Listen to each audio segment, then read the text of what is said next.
Now, with that said, let's start right off the bat. If Rena and I say something that you cannot back up with scriptural truth, we can't make it make sense that this is what God said how to do it, then by all means throw it out. Because I'm not that smart. I personally believe that God knows everything. I personally believe what He wrote in His Bible is completely 100% true. I also know that I don't understand it all. And I'm going to spend some time on a verse a little later to show you that I didn't understand it for 7 years. But when God let me understand it, I went, this is so cool.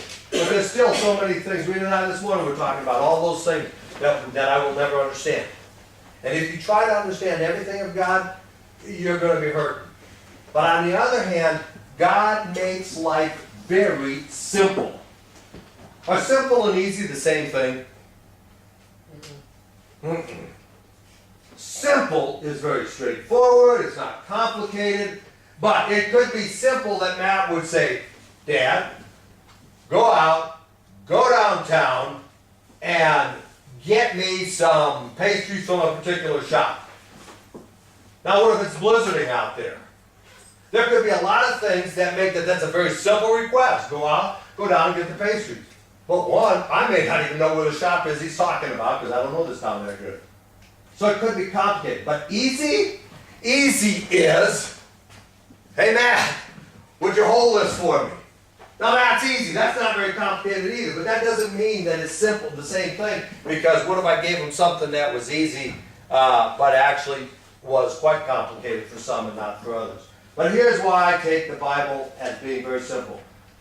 Very straightforward. And I'm going to read some of these and you can go back and if you're taking notes, I'd recommend it, but otherwise look it up. Every word of God is flawless. I believe that with all my heart. He is a shield of those who take refuge in Him. Do not add to His words, or He will rebuke you and prove you a liar. Do you know where you're going to get most of your bad advice in life? I don't care what it's in. It doesn't have to be in how to be married. In any part of life, your bad advice is going to be from those people who want to add to God's Word to somehow make it either sound smart, that they're really smart and brilliant, or that I know something that the rest of you all don't know. That's not my intent at all. Because what it says, He will rebuke you. He's so much smarter than I am. Come on, folks, I have no chance. So I try not to add to His. That doesn't mean you can't make it understand a little bit. I like this one. I put in verses that I personally like. Nobody ever taught me what to put in these things. I love that it says, heaven and earth will pass away, but my words, and we know that His words are eternal, will never pass away. Which means that, guess what? What Rena and I learned from His Word on how we can live our marriage, I have 100% confidence that I can say the same thing to Matt and Christine. Why? Because His words are eternal and they never change. I like that because it says, yet not my will. There's a lot of ways that I wish marriage would work. A lot of ways. Some of you, before I'm done tonight, are going to go, he loves being the head of the family. No, I don't. But it's my job, and that's what God said to me. So I don't have any choice. So it's not my will, because if it would be my will, I'd go, well, let her take the blame for everything. I want to not have to take the blame a few days. Doesn't work that way. Just like Jesus, who says, I'm here to do what you sent me to do. This morning as we were driving down here, Rena, and she is the best one of this, she said, you know, Bill, we need to pray together. And I said, you're right, about this seminar tonight. And we were driving from Falls, however you all say it here. So it's about a 30-minute drive, and so I'm driving, I'm going, right now. She goes, that's fine. And so we were praying as we came down here, and the whole thing is that let us do what God sent us to do here. Let us not do anything that would make us look cool or smart or neat or any of those things, but let's just say what God wants us to say to you all. It says, if you hold my teaching, you're really my disciples, and you will know the truth, and the truth will set you free. When I finally knew the truth about marriage, guess what? I wasn't shackled by the devil in my marriage so much anymore. And the truth did set me free, and I could start to have Deuteronomy. Bless. See, these are all long sermons, and I'm just kind of zipping through these verses. But I mean to tell you, blessings and curses, life and death. He's real serious. He don't take it as a joke. Okay, here we go. Genesis 2:24. Before the fall, because that was, therefore a man leaves his father and his mother and cleaves to his wife, and they become one flesh. I was talking today with someone, and I said, does anybody here have kids?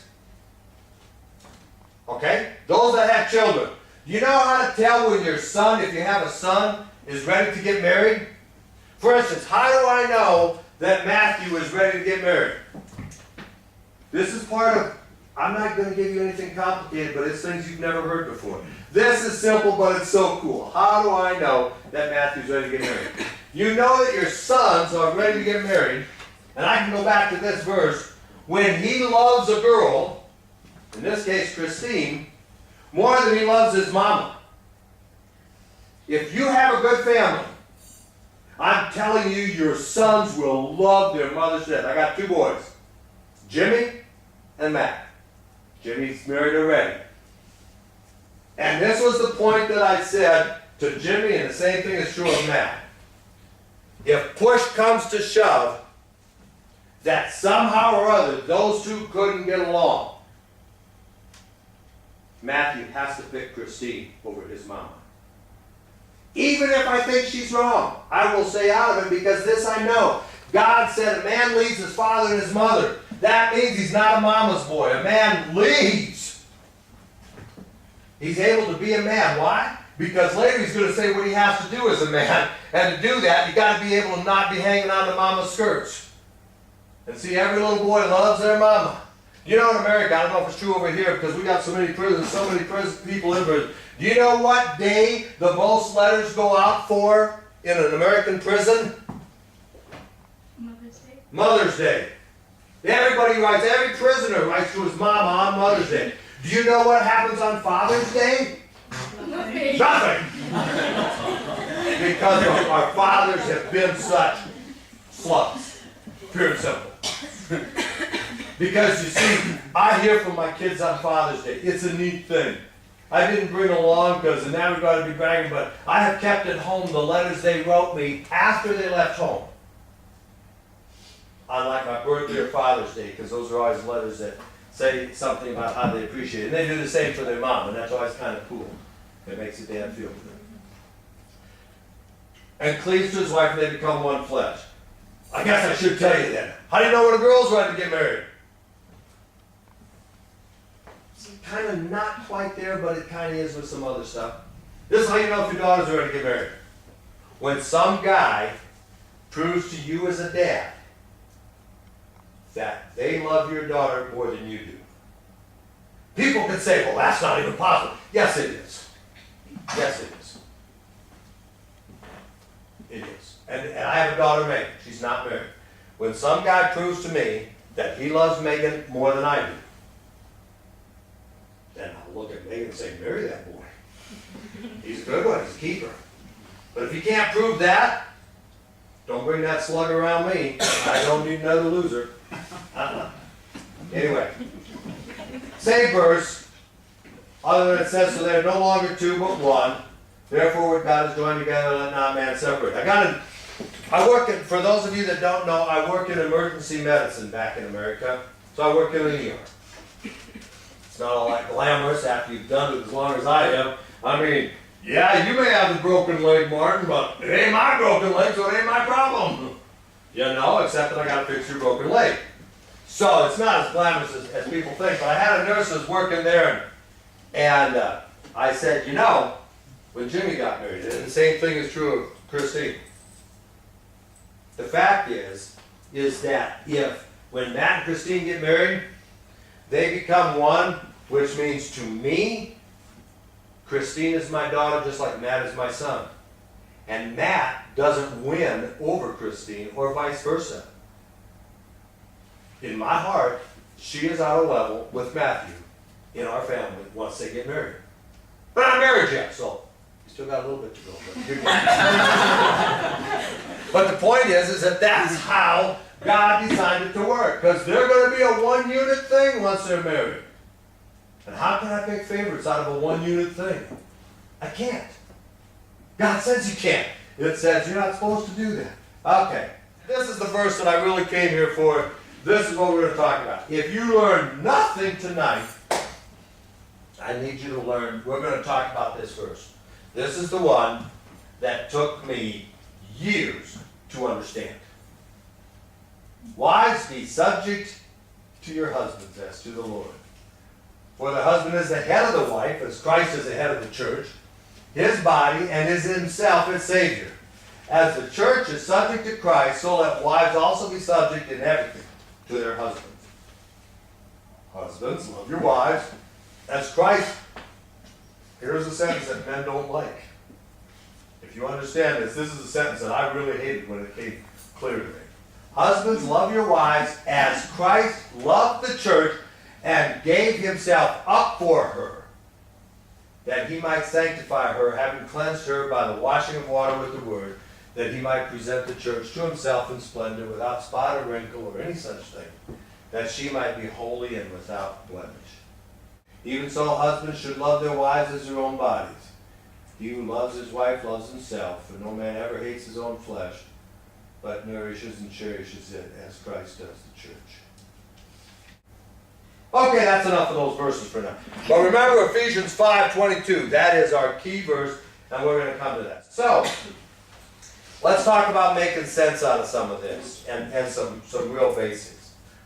First of all, if you play any kind of sports, even football, I'm not here to insult you. So, but please let me call it soccer, because otherwise I get screwed up. Is that okay?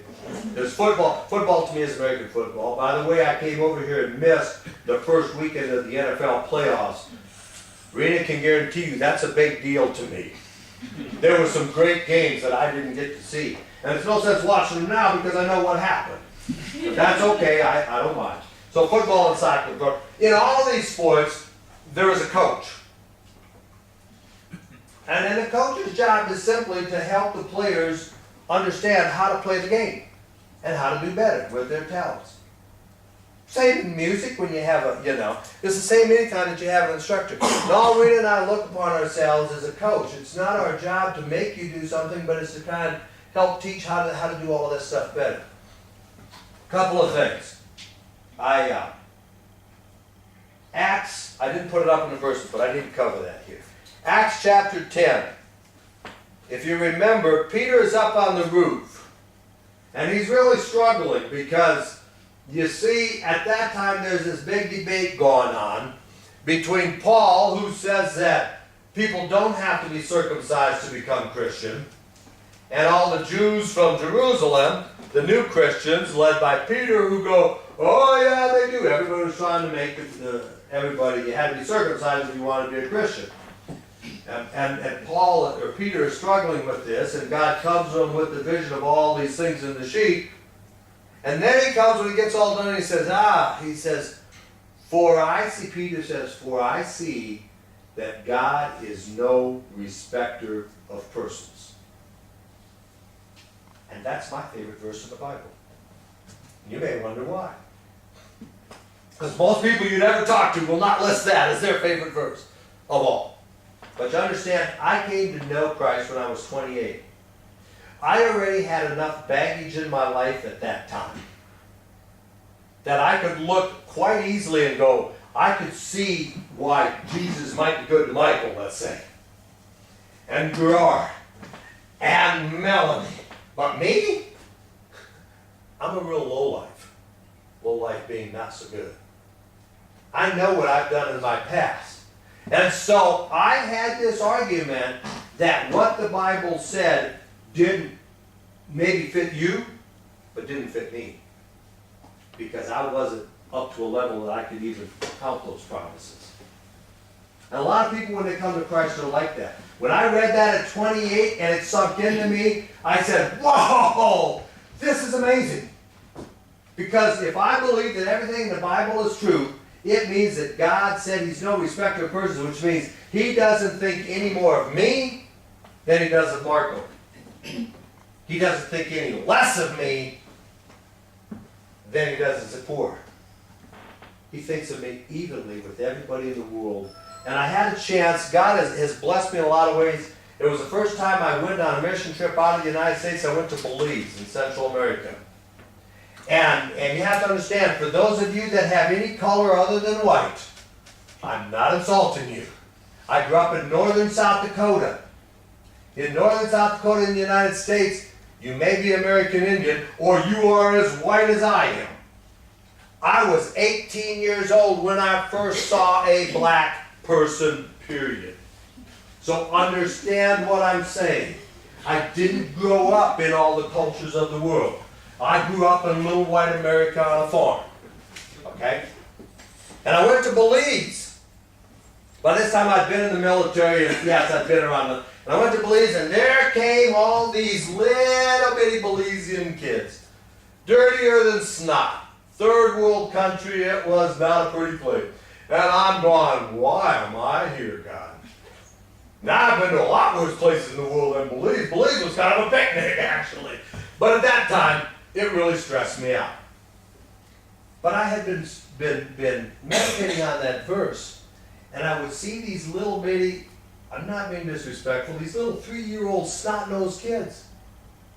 And I'm going, that's amazing. God loves that little bitty kid as much as he likes his big hotshot doctor.